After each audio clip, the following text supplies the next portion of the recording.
Everyone in Johannesburg, and good evening everyone in Melbourne.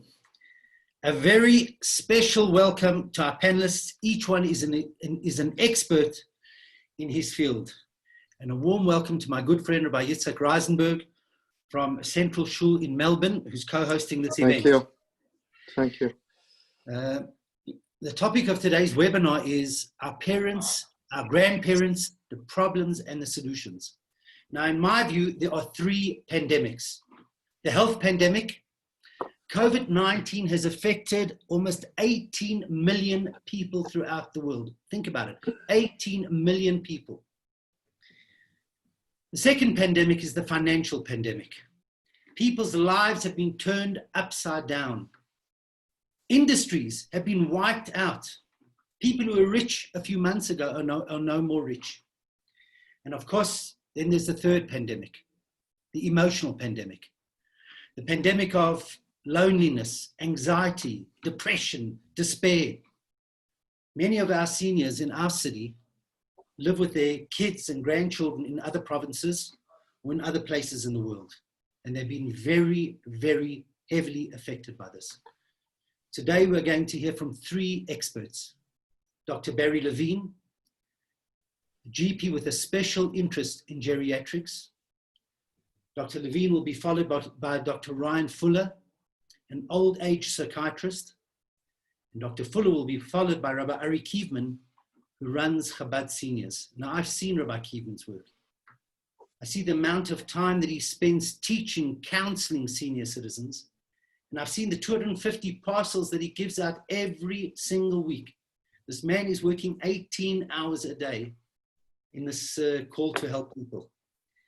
So after Rabbi Kievman, there'll be an interaction, questions which Rabbi Kievman will pose to the two doctors, and that will be followed by Rabbi Reisenberg, who will close the evening. So thank you all for joining, and Dr. Barry Levine, over to you. Thank you very much, Rabbi. When I started working as a GP, I worked under the mentorship of a Dr. Sadal Binder, who was an elderly GP who taught me the art of looking after the elderly. And I've carried on practicing the same kind of medicine now for well over 30 years. As a GP in family medicine, I do treat the whole family, but because I do house calls, it became clear that the people who need you to come to their homes are the elderly, and I developed a special interest in that vulnerable population. I see the whole broad spectrum of geriatrics, which includes conditions that relate to memory and cognitive disorders, mobility impairments, multiple organ dysfunctions, genetic conditions, and diseases of lifestyle like diabetes, heart disease, and hypertension. I also work a lot at liaising with other professionals, such as specialist doctors and nurses, social workers, physio, and occupational therapists. But I'll come to that later. A lot of the time, I spend acting as a case manager. I also often act as the family member's first point of call between all the role players in their aged family member's life. I am a doctor in residence at 4 different retirement care centers: Willowbrook Village, Pioneer House, Waverley Gardens Memory Care Center, which is a home predominantly for patients with dementia and severe depression.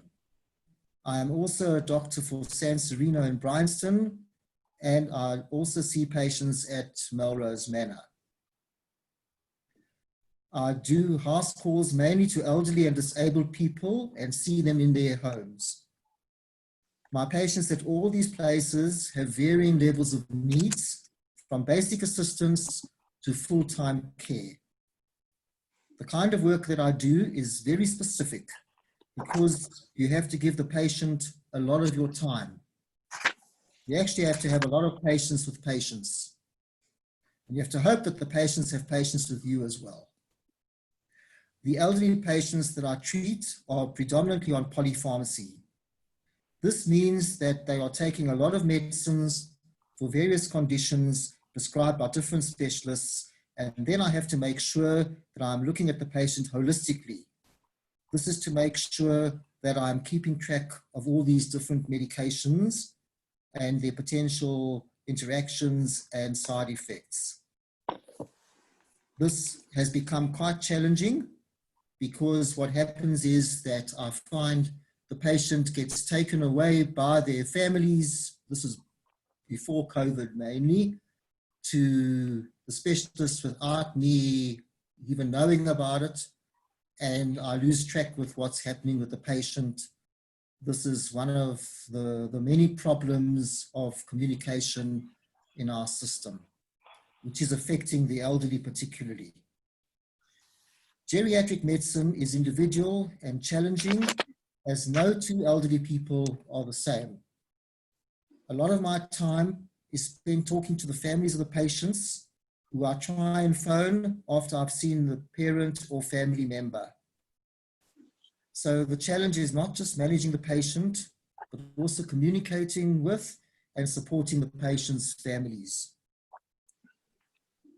Often other professionals are involved in my patient's care, like the specialists I mentioned, psychiatrists, physicians, surgeons, as well as I work closely with allied health workers, such as the physiotherapists, social workers, occupational therapists, and speech therapists.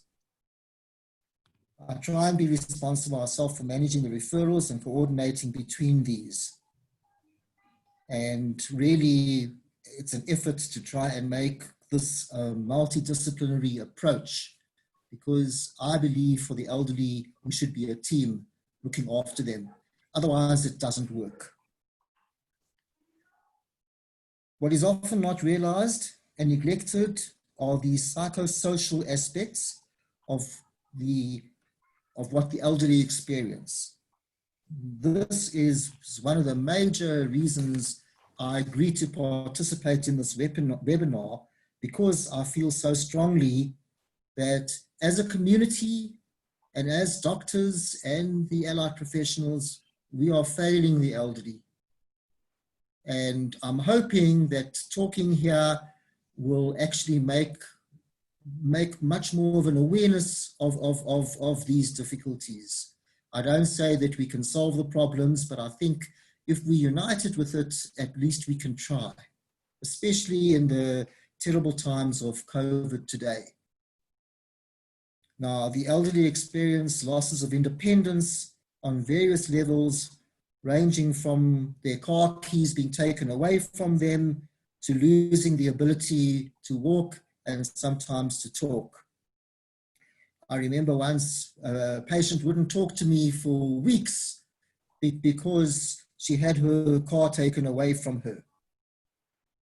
So unfortunately, the doctor has to do unpopular things, but it's for their own interest. Even last week, I was at one of the homes, and this elderly patient, 92-year-old, was in a wheelchair and she was crying in the foyer. And I said to her, "What's wrong?" And she said she had just met her family outside at the gate, practicing safe distancing, of course, which is what we try. And she said they spent so little time with her, it was unbelievable. And she had just recovered, one of the lucky ones who had recovered from COVID, and she was much better. And she was very distressed, and I spent time with her, and I said to her, the fact that they came means they care, and maybe it was difficult for them to talk because it's such a difficult way to talking through a gate at a distance to somebody you love. Unfortunately, she wasn't convinced, and she thought the whole COVID story is a story made up to make her family not visit, and an excuse for a family not to visit. And so that is one of our problems as well, because the elderly, I often get asked this question, why are the elderly neglected? And it is because the elderly cannot speak for themselves. They've lost their voice, they've lost their ability to try and stand up for themselves, and they have to rely on others to do it for them. and no one can understand until you're in the same shoes as them, what they're going through. So these psychosocial problems, as I say, have been worsened by COVID-19. Patients now have to eat on their own, in their own rooms, at these homes. Their leisure activities have been stopped. These are things that they looked forward to, like playing bridge in groups, going to book clubs, going to shiurim, even going to shul is now out of the question, socializing at the brocha once a week, and going to the shops in a combi. And so all of that has been taken away from them. A lot of my work in this time has been helping patients and their families navigate these difficulties, and I try to do that as compassionately as possible. So these are the points that I'm hoping, I can't think that we can do it all in an hour, but at least to make the community aware that these are the difficulties the elderly and the people working with the elderly are having to face.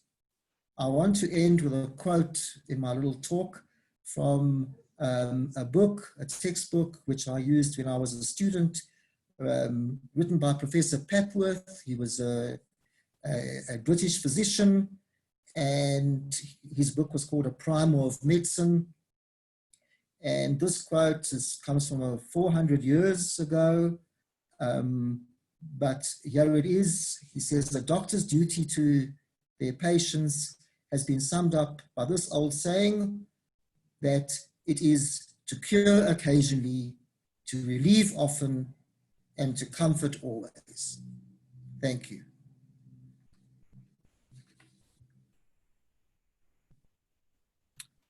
Dr. Fuller, over to you.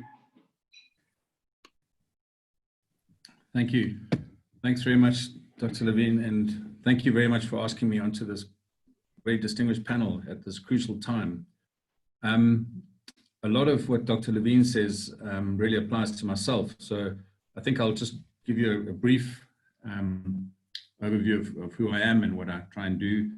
I'm an old age psychiatrist. The name is a psychogeriatrician, which is a bit of a mouthful for most people. As my brother said, an old age madman, psychogeriatrician. So it's not very helpful. Most people don't really want to talk to a psychiatrist if they're over the age of 50. And a lot of the time we have to spend building trust and rapport. People feel like we can read their minds, that we're going to lock them up, pump them full of drugs, and they're going to die in a nursing home. So why would you want to talk to a shrink, basically? So my background, I'm from Johannesburg. I trained at UCT, spent a year at Baragwanath, and then was lucky enough to go to London and did psychiatry there at Imperial College, and then spent 3 years doing old age psychiatry.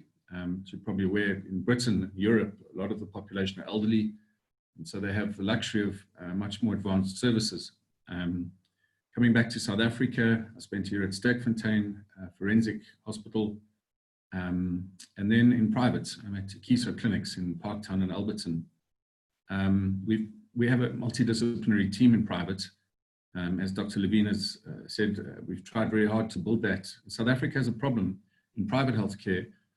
Services, absolutely, like Dr. Levine says, are fragmented. Unfortunately, fee-for-service means we're not paid in groups, we're paid as individuals. And we've worked quite hard with various funders to try and change that. As Dr. Levine says, it's a tough road, but I think to try and be optimistic, the COVID crisis, this pandemic, is forcing innovation, not all a bad way. For example, these Zoom interactions not so long ago were not allowed by the Health Professional Council or funders. Now those regulations have been swept away. It's forcing us to talk to each other, which is not all bad, and learn more from each other, and obviously to be kinder, and that's crucial. Most of my work is with dementia. Approximately half or more of people with dementia have challenging behavior. They might become very depressed, God forbid suicidal, very aggressive, or hallucinate. And if they can't be held or cared for in care homes, they often get referred to us because of the risk. And so most of our work is detoxing patients of medication, where the polypharmacy, there's too much medication. And we spend a lot of time trying then to connect with the person. So even if they have dementia, there's different sort of levels of dementia. There's mild, moderate, and severe. And even someone with moderate dementia that needs care, we work really hard at trying to understand their history. Who are they as a person? And we really try to then mobilize the family. And where we can get the family in the room, or like this on Zoom, the outcomes are much better. As Dr. Levine says, often the patient can't make decisions for themselves, and we need to elicit the support of the family. And then we try and communicate with the care teams back at the care centers. That's difficult because we often pressed for time, especially in a crisis, and we're trying to figure out ways of communicating. One of them is possibly to do these sort of Zoom meetings with the care homes on a regular basis. We can maybe talk about that. About half of the cases of dementia, the other half have got major depression, life events, and what sort of Viktor Frankl would refer to as existential angst. That's sort of late life depression, often with men who retire. Unfortunately, they don't do well. No one really plans well for retirement now, and then people are living longer as well. So we see a lot of families where children have emigrated, or there's been trauma in the family, or they're just not talking to each other. And so we try really hard work on what we call a systemic model, working with psychologists. Psychotherapists isn't really an option. We do cognitive behavioral work. Yeah, and I guess it's tough work. At the moment, we're taking it day by day. This COVID crisis has really amplified the problems. Elderly absolutely were vulnerable before, now they're more vulnerable. The emotional impact on healthcare providers like ourselves and nurses is profound. Not so long ago, we've been asked to go to general hospital ICUs to help nurses there who are grieving and struggling. And as one nurse said to me, you know, there's no textbook here. We have to figure this out on the hoof as we go. And so the only way we can do that is to talk to each other and try and learn from each other. I don't have anything more to add really. Looking forward to hearing from the rest of the panel and from people. Thank you.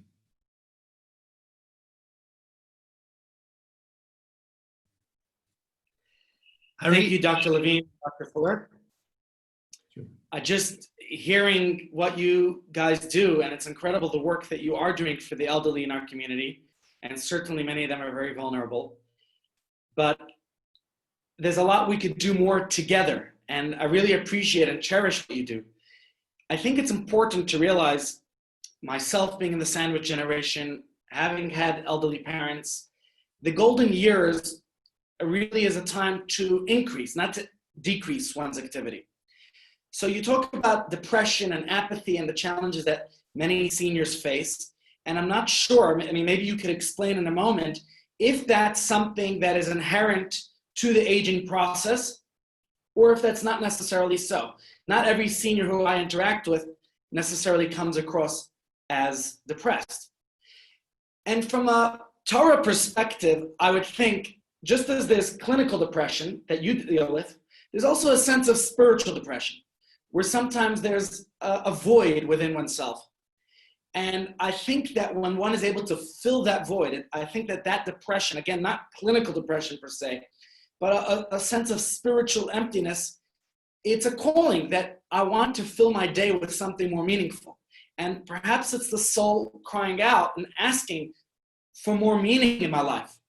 So at Chabad, we always cherish the wisdom of the elderly, and that's been our mission, to promote that lifelong learning opportunities. So prior to COVID-19, we had a host of activities that we offered at Chabad House, where the elderly would come in, besides for some occupational therapy that we were lucky to provide, and meals that certainly were an incentive to bring people over. But the flagship program that we offered was daily shiurim, interactive lessons, and there was a smorgasbord of classes that people could choose from. In addition to that, we had some other activities such as technology, tutors, and other things, outings that were certainly exciting.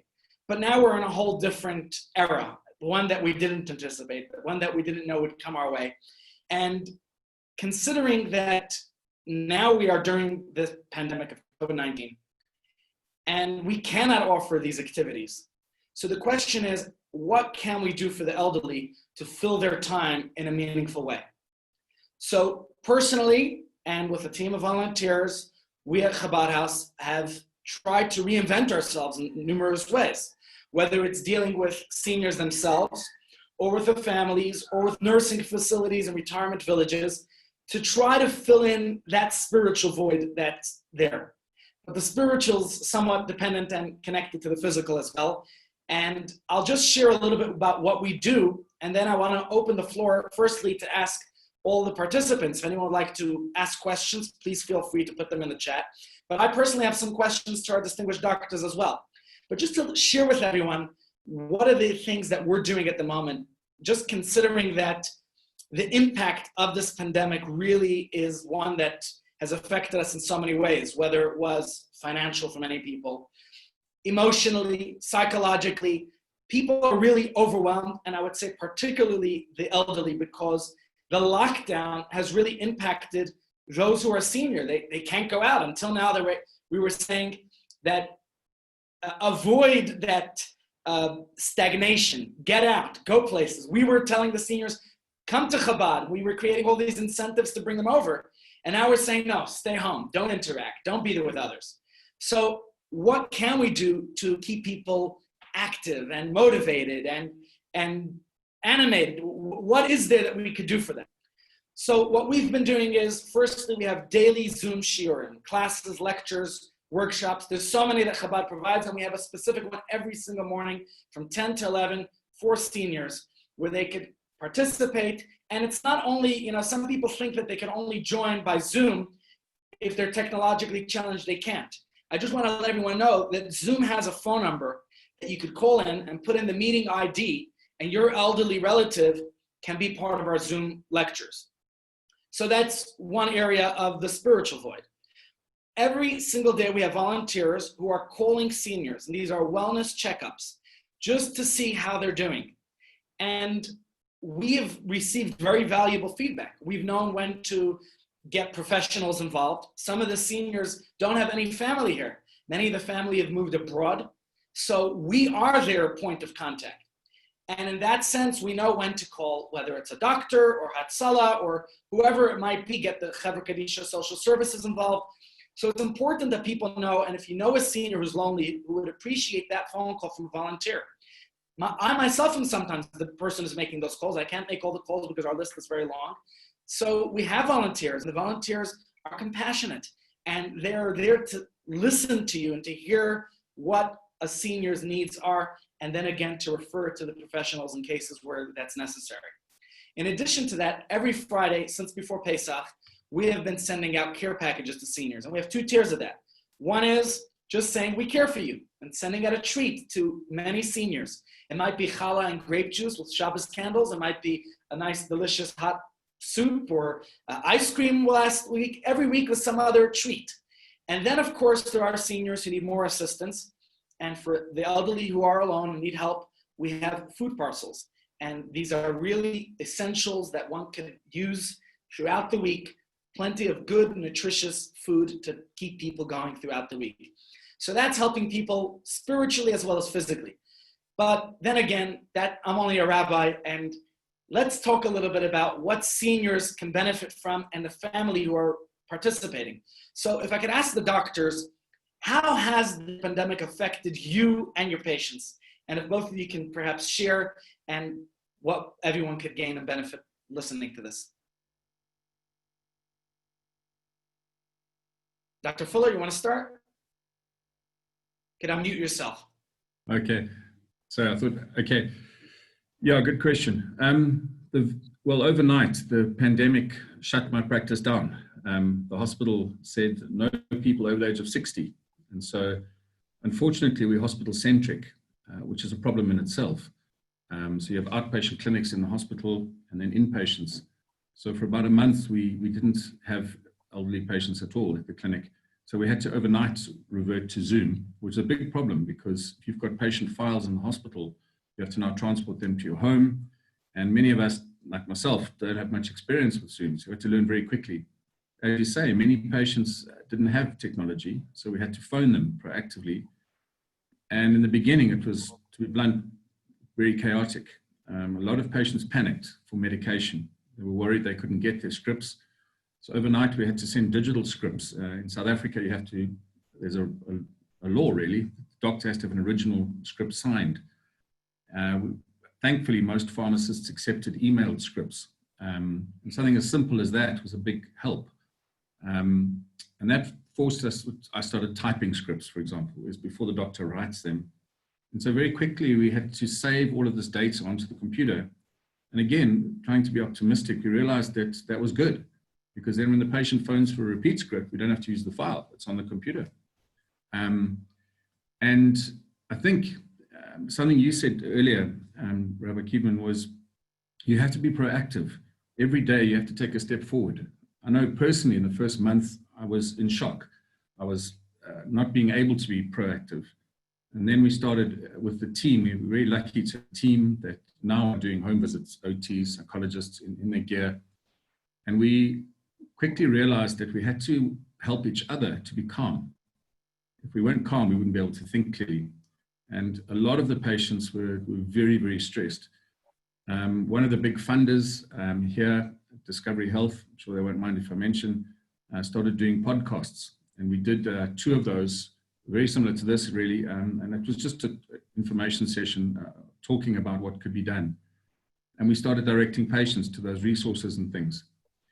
It was only about 4 weeks ago that we were allowed to admit elderly people to the hospital.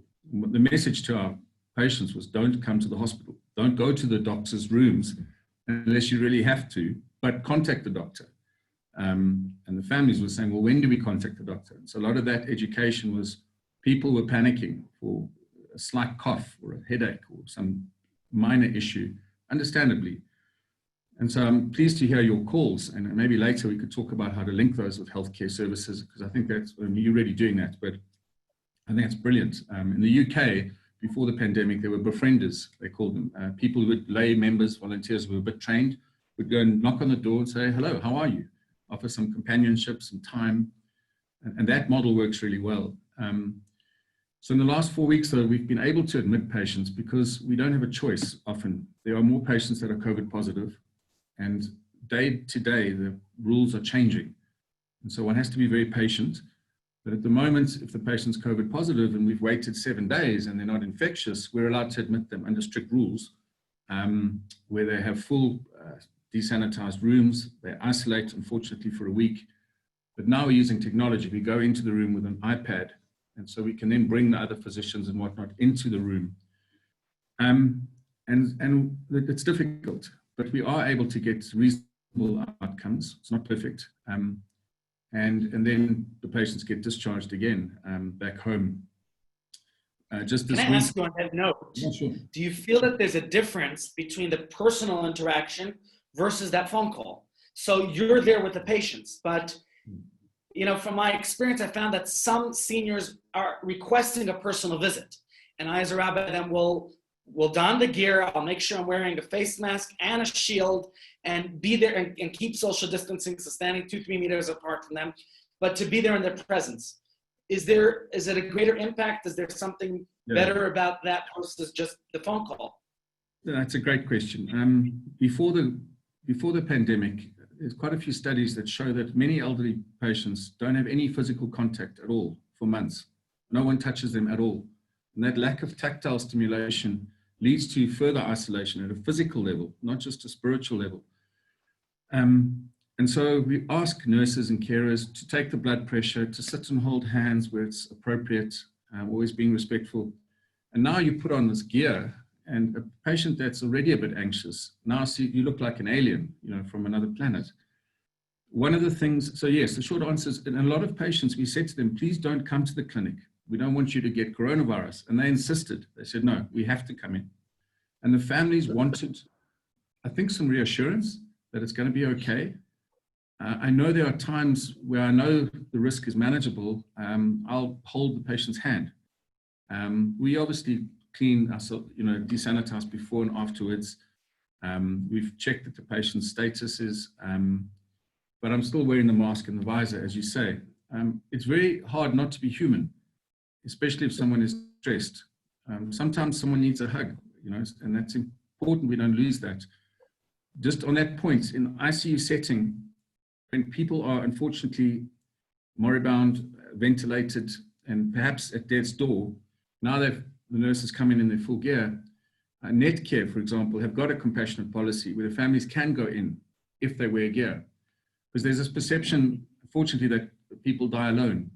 And we're trying to work really hard to make sure that that doesn't happen. And so we have to work closely. At the One Hospital, Union Hospital in Alberton, for example, we've been speaking a lot to the managers. They allow us to go in.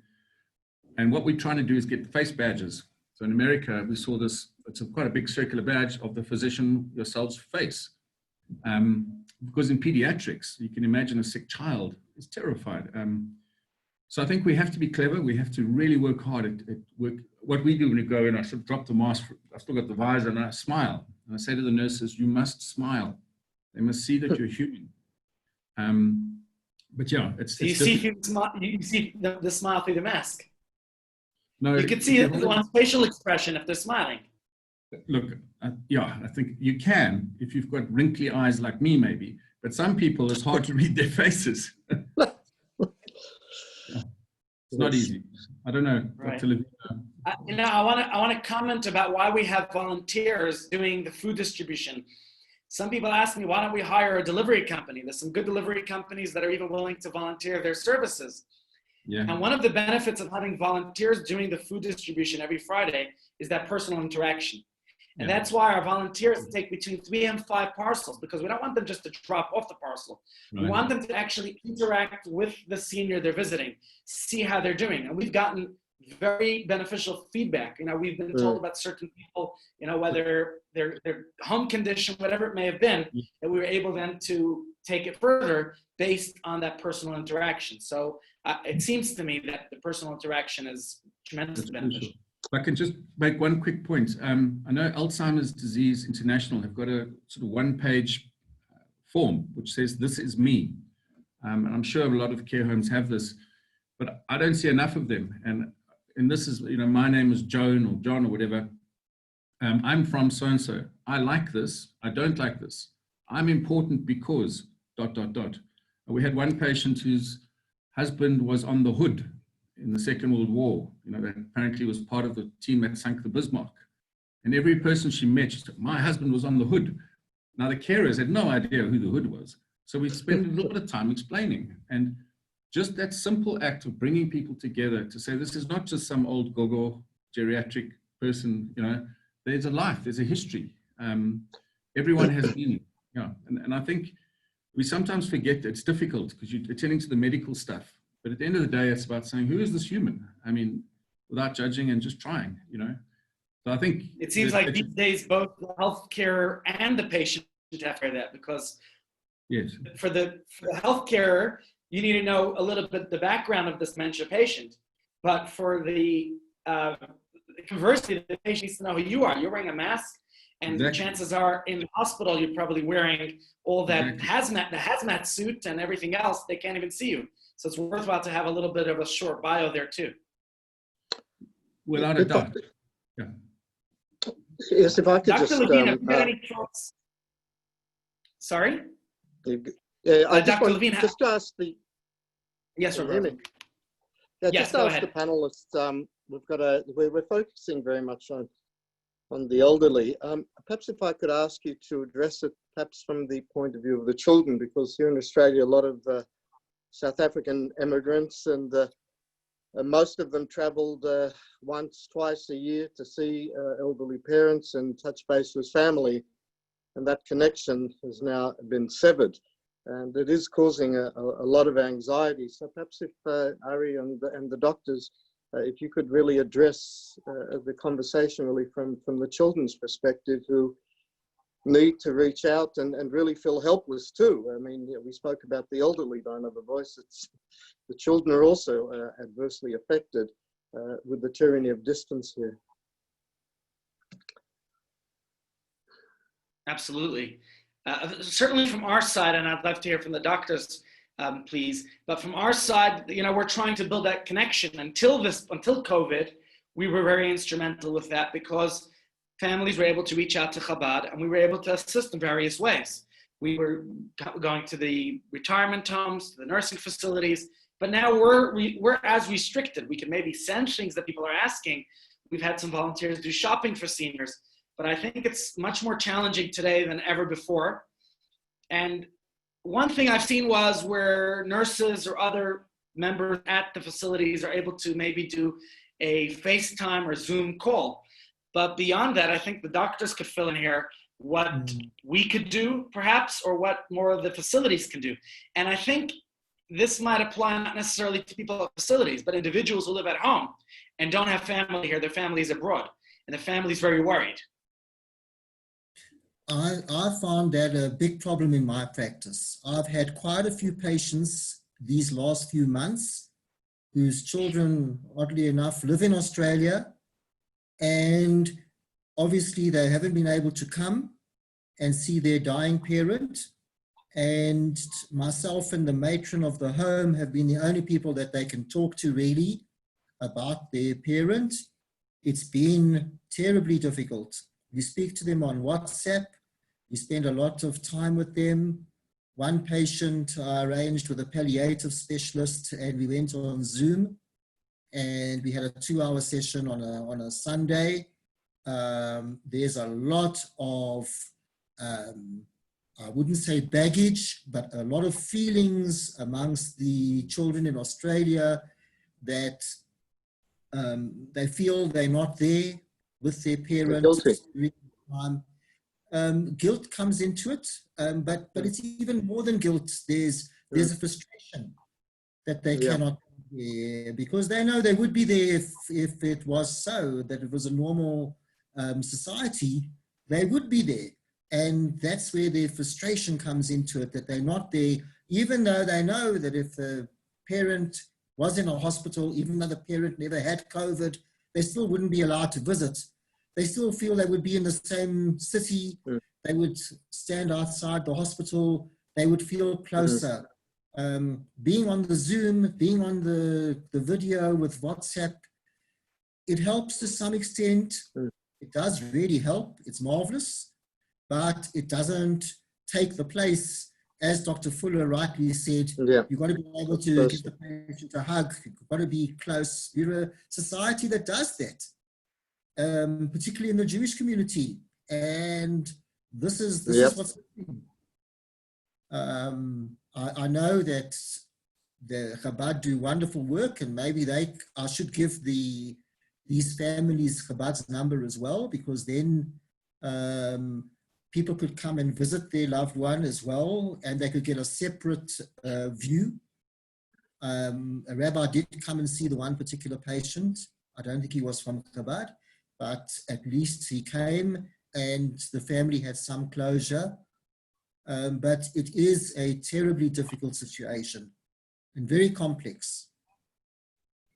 If I may, Rabbi Reisenberg, it's a great question. We had a profound case as far as where the patient was isolated, where tragically the family emigrated and she was scheduled to join them in Australia.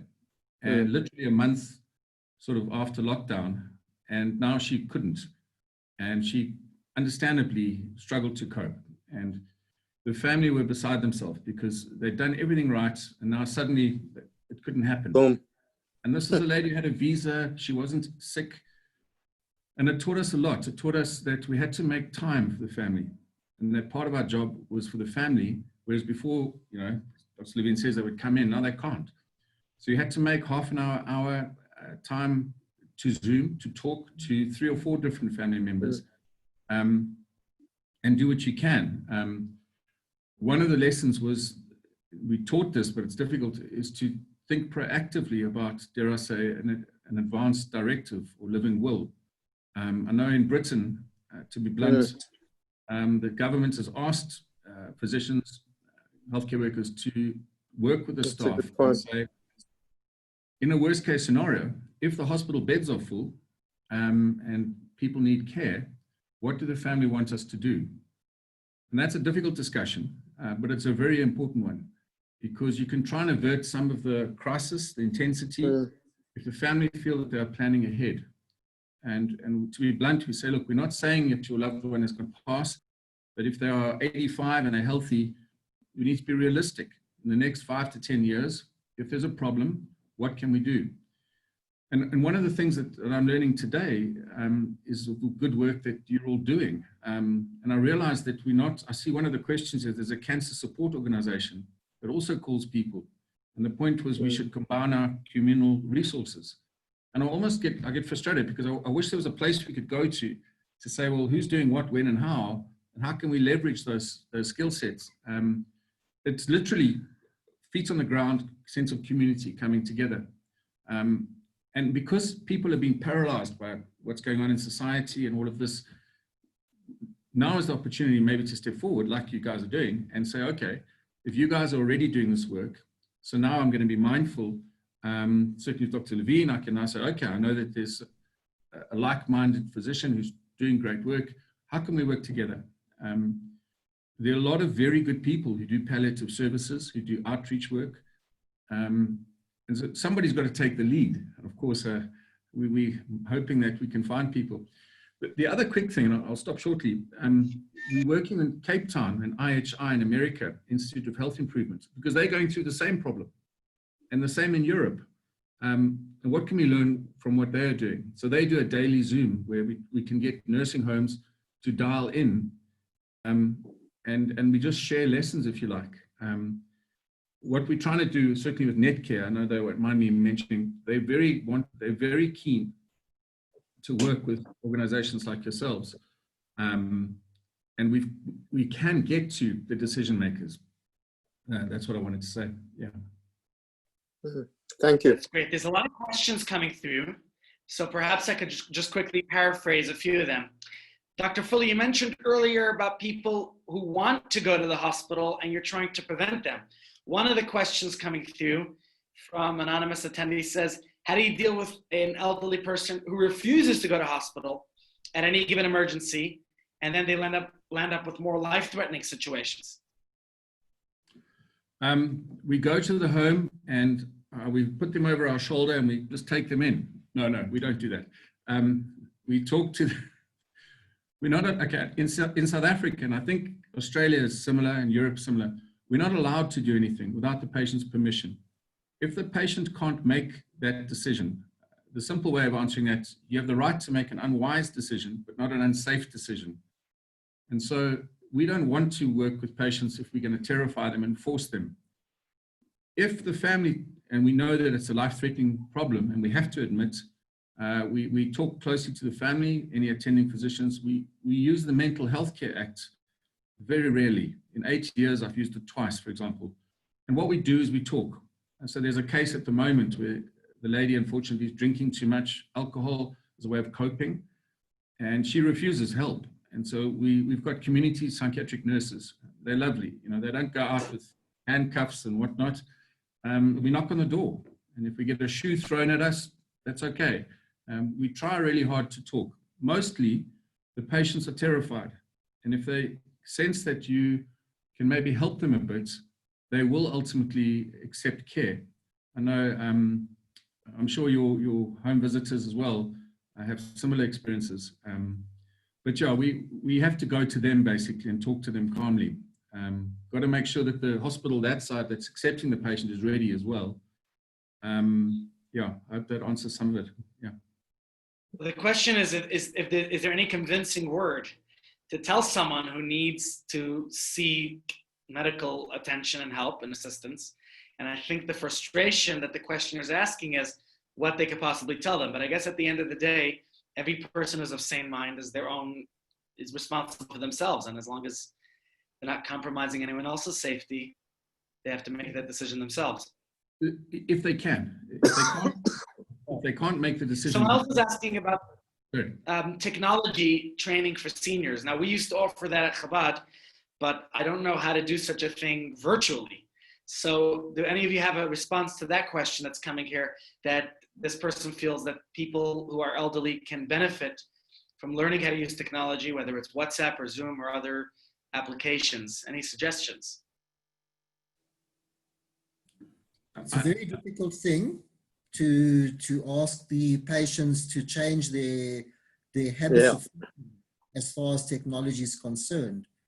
But it is something that I certainly think I should try and talk to the homes. I know the homes that I go to are very proactive. They've had video conferencing. They've had FaceTime.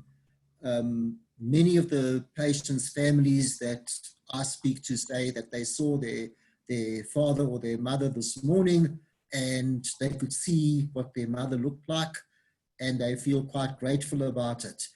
But trying to train the seniors themselves virtually, I believe, is an impossible situation at the moment, especially with the COVID problem, because the resources are not set to go in that direction. So it's very difficult. But the homes certainly can try and make that more easy and accessible for the families. Right. Likewise, I would say if any seniors who are participating want some training by phone on how to use their technology, I personally am happy to assist anyone. They're welcome to call me. My number is easily accessible, and I could try to give some training verbally by phone. Yes. There's a couple of more questions coming through, and I'll try to get to each of them very briefly. Thank you for Peter Noch about mentioning about these transparent masks. I'd love to get my hands on one of them to see, because I think that would be beneficial with visiting seniors and offer it to our volunteers. The next question, are we working with the Chev and Standing Gardens? I am personally, and we send gifts to the residents there as well. I'm sure the doctors do too. So we'll move on to the next question. I know they're very well taken care of at the Chevra Kadisha facilities. The next question is about South African family members, and I think that what you said is relevant not only to people overseas, but even to people locally who can't see their elderly family members because of social distancing. But personally, I find that a misnomer, the word social distancing. I think physical distancing is important, but socially try not to be distant, because it's important that we stay in touch with our elderly parents or relatives. And by the way, anyone can do this. Pick up the phone, call an elderly neighbor, call an elderly friend, call a great aunt, uncle, whoever it might be. We all can make a difference. Pick up that call. Pick up the phone, make that phone call. I know how appreciated it is. If you want to volunteer to visit an elderly person, you can touch base with me. I posted my phone number, or you can easily contact Chabad House, and I'll make sure that we have volunteers or myself visiting them. In cases of the elderly who do not understand why they cannot go out, given the current circumstances, why their activities are being limited, is there any advice for such a scenario? Well, yeah, it's tricky to generalize. You need to find something of, to be blunt, leverage with the person that makes sense to them. So the common themes are, it depends if they're not suffering with dementia or too depressed. Most people will do a lot of things for their family. We say, if you go out, we try to take them back to the influenza, the Spanish flu, for example. And we say, if you were to die, then your family will mourn you. And what about the grandchildren? We try and have that discussion. Well, I also try to be blunt and say there are worse things than death. Being paralyzed, for example, being in pain, not being able to speak, being isolated. And we don't want you to suffer those things, so please work with us. How can we help? I think that is an underused question. We mustn't just go in assuming we know everything. We really need to connect with the person first and then say, well, how can we help? Underneath the fear of going out, there is normally a secondary, tertiary fear that drives it, that possibly the family is going to die. And then you tap into some very deep family history that then gets amplified. One of the things we try and say is it's never too late to forgive. It's never too late to say sorry. If you've lost contact with someone and then there I agree with you completely. The spiritual aspect is crucial. That speaks to the existential angst. I'm a follower of Viktor Frankl's work. I think it's remarkable work. The two classic questions were, if you were going to die, he might have asked, what age would you choose to die, without willing it on? And if they say, well, I'm 80 and I'm, I don't know, 90, so okay, we've got 10 years to work with. And the second question is, have you been a good member of the human race? And they look at you a bit odd. So, well, have you plotted the downfall of civilizations? Have you killed anyone recently? Now they start to think this chap's a bit nuts. And you say, well, you've obviously been a good person because people want to talk to you. Well, if you've got 10 years left, what a pleasure. You can spend those 10 years still being a good person. If you feel guilty, you've got 10 years left to forgive. And so we try and have slightly unusual conversations to build rapport, rather than just come, that will stay inside. I don't know if that makes sense. Yeah. There's so many great questions coming through, and we don't have time to get to all of them. So I'm going to pose one last question before I hand over to Rabbi Reisenberg to close today's session. And this question is both to Dr. Levine and Dr. Fuller, if you could both give your closing remarks here. But firstly, what do you wish for the elderly people to know? And secondly, what tips can you give to the family to make it a little bit easier in the current situation? So Dr. Levine and then Dr. Fuller, followed by Rabbi Reisenberg.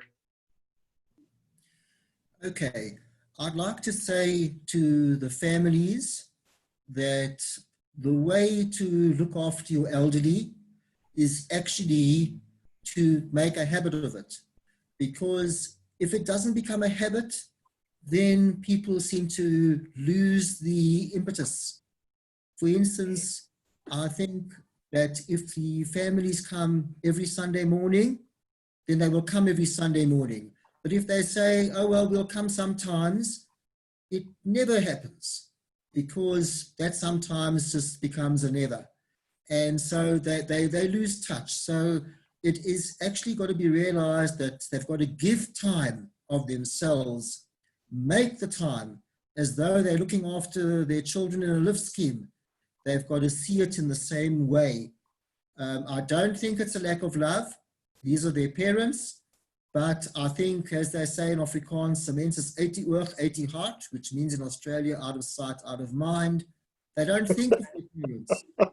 And I think that's the awareness we need to try and bring up, bring more. Yeah, that's excellent. Dr. Fuller, thank you, Dr. Levine. I want to say there's so many questions coming through that we'll have to have another conversation with you and continue this discussion further. Dr. Fuller, what are your closing thoughts? Yeah, look, firstly, thank you for arranging this. We need to do more of this, sincerely. We really do. I've already had some great ideas and thoughts, and I want to go write them down, and I want to start moving forward. I would say to families, don't give up. Move forward. Every day, do something positive, whatever it is. My 8-year-old daughter's building a prayer garden, with little stones, and it's the little things in life that make an enormous difference. I love the idea of building in time as a habit. I think that's brilliant, absolutely. There was a great webinar from Canada where they suggested portion control. So make sure that people get stimulated with brief episodes of things. So you're doing the food, spirituality, but try and find activities that you can connect with the elderly, whether it's playing a game online. I know there's some families have started a quiz game. So on a Tuesday night or whatever, for example, they'll have 10 questions and then the other family go. And the elderly relative doesn't have to actively participate, but if they're held in mind, and I love that idea with a telephone, that doesn't have to be Zoom, where you can put it on speaker. I think that's brilliant. So just don't give up. Things will get better. The vaccine is on its way. This will not last forever. I'm convinced of that. Thank you. Thank you, doctors. I think from my perspective, every week I'm bombarded with events that Rabbi Musinta is doing, and I'm overwhelmed. Most, I say they're fantastic, but doesn't have that much relevance. But this one caught my eye about parents and grandparents, and I say that particularly because in recent weeks here in Victoria, the state of Victoria, Melbourne, we've had a second wave, and it's particularly adversely affected those in nursing homes. Also, I have a community, many South African immigrants who still have parents and grandparents there, and I certainly felt this would be of great interest.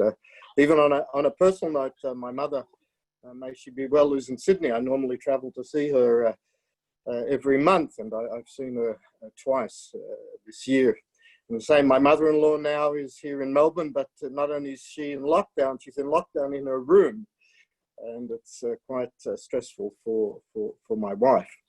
You know, I think what we've done here this evening, we've given a voice to these concerns, and as I think you said, Dr. Levin, the elderly don't have a voice, but I think this conversation has started to give this issue a voice, and there is no textbook here, as you've said, Dr. Fuller. Certainly, on a practical note, Rabbi Kievman, I'd like very much if we could be in touch, and perhaps you could write an article for us, and you could be a conduit really for parents here in Melbourne who perhaps need to reach out to family members. And certainly, from what you're doing, I think you'd be the ideal person to do that. To conclude, the best way we conclude is from the verses of Psalms from King David. Another wonderful project I'm doing with Rabbi David is we're trying to bring his psalm book to Australia. At the moment, it's in quarantine in China, and we're praying for God's blessing to get the shipment out. But how up to the words of King David when he says, "Al tashlichenu le'zikna keklois kechenu al tazveinu." God, do not cast me away in my old age, and do not forsake me when my strength has diminished. And I think that's what we're doing here this evening to ensure that the elderly have a voice and we do not forsake them. So Reb David, thank you so much for this opportunity, and please God, the conversation will continue. Guys, thank you very much. We'll all be in touch, and thank you for everybody for participating. This evening at 7 o'clock will be a webinar live from Israel with the new tensions that they're facing with Rabbi Glukowski. He is an outstanding speaker. So if you haven't yet registered, please register. Thank you. Thank you very much. Thank you so much, and keep well.